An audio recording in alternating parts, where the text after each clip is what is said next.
Good evening and welcome to it. This is the Private Property Podcast where we provide you with valuable knowledge and information on all things property related. Whether you're a first-time home buyer, a seasoned investor, or you're just looking for some expert advice, we have got you covered.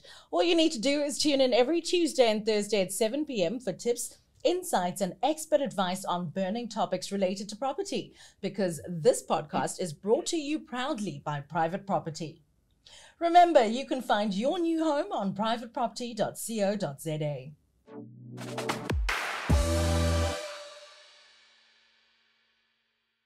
On tonight's episode, we'll be exploring some of the things you need to know if you're considering buying a holiday home in the foreseeable future or moving abroad. Joining me in studio to discuss this fabulous topic is none other than Leana Nel, Head of South African Operations at Park Lane Properties. But before we dive into this conversation, please remember to comment below and share your thoughts with us about today's show. You can join the conversation by using the hashtag #FindYourNewHome on privateproperty.co.za and hashtag the Private Property Podcast on all social media. We'll be keeping an eye out for all of your posts, and we may even feature some of your comments on today's show. Because this is the Private Property Podcast, where we provide you with all of the valuable information that you need that has anything to do with property.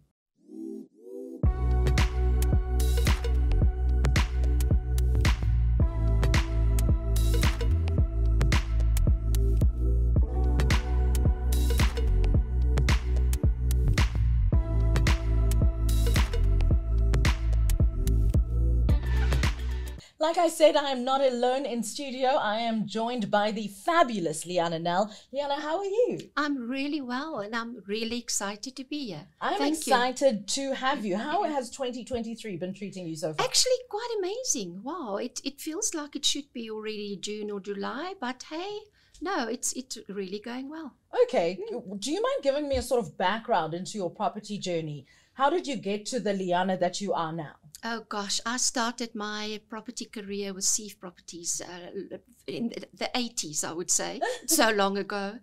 And in 1995, I started my own business, and I immediately took properties overseas, South African property overseas on exhibitions. And gosh, those years we had like 3-4 months road shows, doing London, Edinburgh, right up to the Netherlands, to China, to Moscow and back there. It was really, really good years. And we had a captive audience. People used to come to the exhibitions because we were the only ones there selling South Africa. And during those years, we brought in so many people to come and live here. And I'm happy to say that most of them are still here. But anyway, after that, when the market changed, sort of 2006, 2007, when a lot of South Africans started looking at maybe going the other way, we changed our strategy. And I basically sell the world.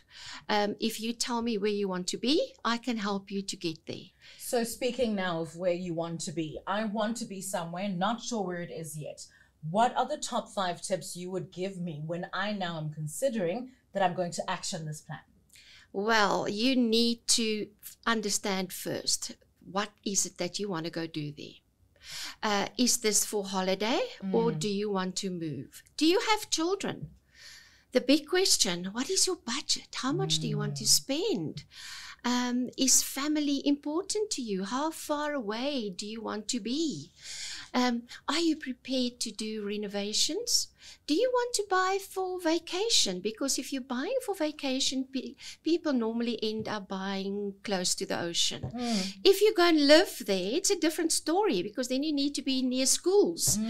So it is really... Now there's rust on your car. Exactly. And I would say the most important one really is, do you have to work? Because if you do, it's also a totally different scenario. It's not that holiday vibe. Then all of a sudden we need to do work permits and all kinds of things. Study permits for your children. Remember, you can't just put your children in school. Nothing just falls from the sky. All of these things have to be prepared up front. So Lots to do, lots to think of. But mainly sort of research and figure Exactly. out why you're going, where Yes. you're going. Exactly. And how you're going to manage being there, considering Yeah. all of the needs Exactly. that you're going to have Exactly. once you arrive. And you know, people listen to their friends. We moved to Ireland and it's amazing here. And then you also want to go and you get there and you totally hate it. And your kids are unhappy and it's forever raining and your wife wants to leave you. Go and visit the countries you want to relocate to. You know, I constantly get calls from South Africans starting this way. Hi, I want to leave and I want to leave this place immediately. Where can I go? I'm sorry. This is not a magic wand. This doesn't exist. It's up to you, not up to me. You need to tell me what it is you want to do. And then we will help you to get there. You know, but it takes time. And can I tell you, every person who starts off with this, I need to leave immediately, I want to go, blah, blah, blah, are the people who really, really battle. They are the ones who get on the other side, didn't think things through, maybe just immediately put their house up for sale here because that's what happens, because people need that money to actually resettle on the other side. Moving abroad. Problem. You know, when I see all this furniture being sold on I Love Bryanston, I Love Fourways site, breaks my heart. Because personally, I love it. I'm sure you do, because there's some serious bargains there. But these are people who didn't think it through. And the minute it comes to that, there's regrets. Please just listen to me. Plan it. Employ somebody who can do the work for you. And you know what? Dr. Google isn't such a good doctor. Not always. I know all medical doctors say that as well, but property practitioners as well. Exactly. You know, I remember having shows in the 90s, in the UK, for instance, where there were 10, 20, 30 Spanish developers and people would just come and buy, and that's their holiday home. And how many of those apartments were actually built? Do your homework. Don't be silly. You know, even South Africans, if I think back of when the Golden Visa started, gosh, that was back 2012, 2013. Okay. A lot of people just... What is the Golden Visa? The Golden Visa is a residency that you buy through Portugal. It's a 350,000. It's changed a lot in the last few years. Rands? No, euros, totally, of course. Okay. And then you got the right to live there. So at the end of the 5th or the 6th year, you could then apply for citizenship and you have a passport and your children can go to school there and they go to any university and it's free healthcare. It's all these wonderful things. But Portugal in the meantime has stopped that option. A lot of South Africans did it. I have sold to so many, I can't even remember. The good news, I must tell you though, I don't even know of one who's actually moved there. Most of them are still here. Because a lot of those people actually did it for their children so that they can go study there. So it's a plan B. Not everybody's running to the airport. That makes me so happy. You know, but what a lot of people did wrong in the beginning is you know what, we don't need to listen to a professional. Leana, you're talking nonsense. We're going to go and we're just going to buy a house. We'll find our own property.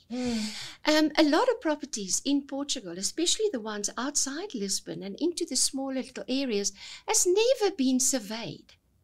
Okay, so there's no title deeds for it. Oh boy. So people bought properties. Belonging to who?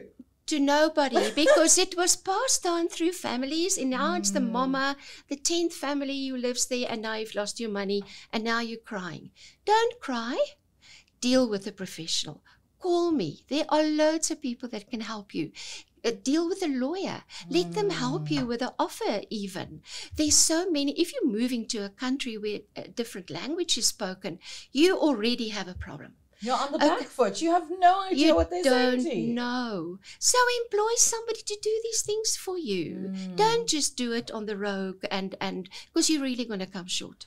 A lot of the things you're saying for me now sound like this is a high income earner sort of situation that you deal with for the most part. I mean, buying in Portugal, never to move there, but just for your kids. Sounds like a very expensive endeavor. Yeah. So what would you say the average cost? Let's say it's a 4-person family. What is the average cost that I'm looking at? Now I want to take my family person and I want to relocate somewhere affordable. Oh no, those two words mustn't go together. They don't affordable go together. And overseas, because already you're talking currency. So, it really depends what you're going to do. At the moment, we have two types of people in South Africa. It's the ones who has invested into residency, which you can do in many, many countries, even Mauritius, the US. That's how a lot of South Africans get their green cards. Or you get the younger folk leaving to go and work somewhere. Hopefully, those people have jobs before they leave, because believe me, to go there and find a job it's not easy. To be here and looking for a job is not easy. So if you, the lucky one who has bought the property there and you're now finally moving after a few years, you're looking at least 3, 4, 500,000 rand. Just to be able to move for the relocation, exactly. For a container, 20-feet container to Mauritius, you're looking at 140,000 rand. That's your furniture. You haven't even gotten on the plane yet. What about your dogs?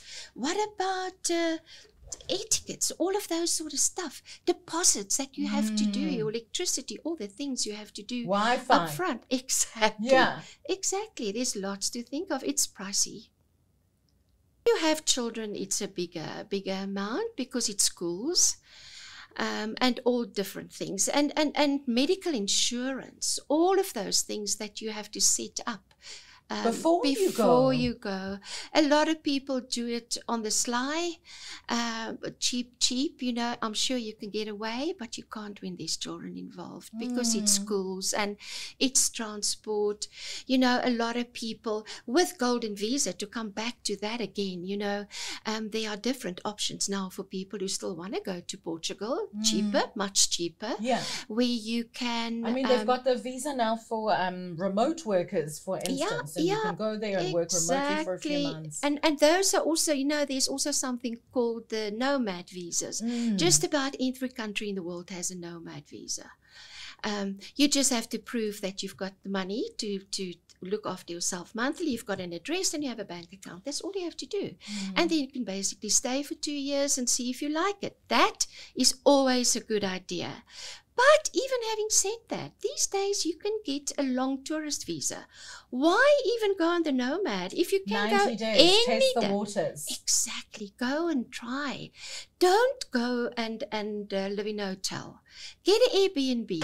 Rent a place. Go down to the butcher. Buy your meat. See if you actually fit in. Interact with the people in the community. Try and learn the language. Just to know, read the news, know what's going on around you and where you are, and immerse yourself in the culture. So many people are totally ignorant of that. We deal with these people daily. It's from when I wake up until I go to bed. It's the people that's the most negative of where they live. It doesn't matter if it's here or anywhere else in the world. Those are the people who really battle to make it, because like I always say to them, please remember, the last thing you pack in your suitcase is you. And a big problem also is when people go, maybe a couple, and one of them will have a job, so that the spouse, the partner, can't work on a spousal visa. So all of a sudden you have to do the cleaning, my darling, and you've got to do the ironing, and oh gosh, we don't quite have money yet to buy a car, so you need to take the train, and it's not very long before him or she gets very sick of it. Absolutely. And things change. These are the things to think about. Very important. I'm so glad that you mentioned this thing about the last person you pack in your suitcase is you, because I think attitude and energy has a lot to do with anything. You cannot outrun your problems. If you are the problem, it doesn't matter where you go. If you can only look at, there is green stuff in the ocean instead Yeah, of look at this exactly. magnificent ocean, you're never going to go anywhere that's good enough for Yeah, you. I have actually said to many couples already, look, I actually can't help you. I do not think your attitude is right. If your relationship isn't 100% strong, you're going to have problems, because remember, there's no parents there. There's nobody to help you. You've got no support system, nothing. Anything happens, you're on your own. I don't know what the perception is, or it's a lack of research or naivety or just an arrogance. Exactly. Sometimes about South Africans who decide to pack up and move abroad, thinking that it's going to be the exact same experience as That's they the have biggest here. problem. There's no place like home. You always say to people, there's no better. There's no better than where you are. But I can promise you different. If you're looking for different, that I can give we can help you with wherever you want to go. But better, if you want to have better, just stay home, because it's the devil you know. Yeah. Do you find a lot of people are trying to move to the coast or inland or vice versa? And do they struggle with that? I'm asking you this. I mean, I haven't moved abroad, but I moved from Cape Town to Johannesburg, and I miss the ocean dearly. I totally understand. But I wouldn't move back to Cape Town because for me, the opportunities that I have up in Johannesburg far outweigh the beautiful ocean. Is there a thing there between coastal movements and inland movements? I can tell you that I know quite a few people who has moved to the Cape or even to Natal who really are battling. You know, but if you can stick it out for 2 or 3 years, you become part of the community, and it's fine. It's just to get to that. And yes, a lot of people are going, but at least they are moving around within our country. We're not losing them. It makes my heart sing when people are saying, "Oh, I'm moving to Cape Town or this or that," because I know at least I know there's an ocean now. There's a beach in the Northern Cape. Maybe I can go and retire there. I don't know what that beach is called. I never understand why people retire away from their family. That's when you need them the most. That's totally a discussion on its own. Well, I know a number of people actually who are now looking at retirement options in Mauritius. And I know you deal with a lot of property in Mauritius and that kind of thing. I must tell you, Mauritius has actually become our main market. For many, many reasons. And the one being that it's 4.5 hours away only. You're close to home. You're close to home. It's very similar. It's a fantastic place to bring up your children. It is safe, thriving market. If you want to go and start a business there, it is actually quite easy. You know, the Economic Development Board, which is basically our immigration department there, will help you. If you have a good idea, as long as you come up with something better than wanting to sell surfboards, because believe me, they have that. Do they have enough surfboards? I think they do. So please don't go and open another tie-dye shop. Okay. But, you know, people say to me, it's an island. What can you do there? Plenty. Me. It's thriving business. On the way back on the flight, both of the people who sat next to me, the one already bought into a shopping mall there to take one of our retail stores there. And the other one, an advocate from Joburg, who's already moved his clothing factory there. Wow. Now, remember, 15% flat tax. All right. If you want to go and retire there, all you have to do is, you have to be 50 years old and 50 years or older. It's only going to be $1,500 per month that you have to transfer. That money you can use for your rental. No, it's not money that has to stay in the bank. Okay. And you can actually rent quite a nice 2-bedroom apartment for $1,000, and you can live on that money quite easily. You know, obviously when you have children and those things, it's not that easy. It's going to cost you more because you need to have a bigger place. Yeah. And everything is about where it is, and of course that your budget. Yeah. But Mauritius really is a great idea. You know, I always say to people, buy a little apartment there. build up your currency portfolio. That is how you're going to start. For 1.8, 2.5 million, you can buy a 2-bedroom apartment there. All you need to do is let it out for 3 months of the year, and you'll make the same as if you would let it out for the year. All right, you can use it in the meantime. Also, another good point is if you want to retire there, is you don't actually need to live there all the time. You can still be in South Africa. You don't lose your residency. You know, another good option for Mauritius is if you buy a property for $375,000 US, you get residency. Okay. You can live there. You can start a business. Yeah. Can do anything you want. You can find a job. A lot of South Africans have already bought there, but they're still living here. All right, so we are letting out those properties for them until they are ready to actually move there. In the meantime, that property is working for them. And how would you say, just education system-wise and the job market for South Africans in a place like that is? Look, it's still an island. Okay, we're not talking about New York or Lisbon or anything like that. A lot of people. So you would run the surf shop? No, please don't. A good idea is if you're not already working for a big corporation, change job. Find one who has a branch in Mauritius so that you can get a company transfer. Because to go and find a job there isn't easy, but it is doable. Thank you so much for joining me in the pleasure. studio. Thank you. I hope to speak to you again soon. Absolutely. Let me know when you want to visit different countries. I want to go to Mauritius literally in 2 months' time, just to visit, not to live. I live here. Gosh, we'd love to take you around and show you some opportunities. Definitely. I'm doing it. If you want to come with me, you know what to do. That. Send an e-wallet.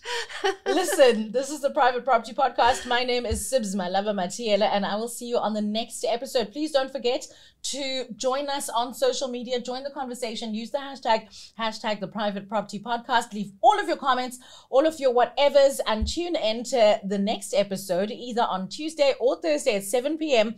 Otherwise, I'll see you soon. Not in Mauritius, but here in South Africa.